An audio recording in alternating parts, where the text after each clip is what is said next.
द्वेष्टितमात्मा द्वेष्टियं वयं विष्णुः स आत्मानं द्वेष्टु निर्विशन्तं दिवो निक्रोधिव्या निरन्तरिक्षात् भजामान् सुयामुश्चाक्षुषा इदमहमामुष्यायणे पुष्याः पुत्रे दुष्पप्न्यं मृजे हरिः ॐ स्वस्ति उपनिषद्वाक्य सेवा मम धारया ॐ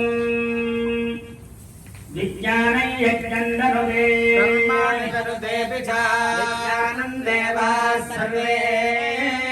ब्रह्मज्येष्ठमुपासते विज्ञानं ब्रह्म चेद्वेदा अस्माच्चेन्न प्रमाद्यति शरीरे पापनो हित्वा सर्वान् कामान् समश्नुत इति सहनो भुनक्तु वीर्यङ्करवावहै तेजस्विनावधीतमस्तु मा विद्विषावहै ॐ शान्तिः शान्तिः शान्तिः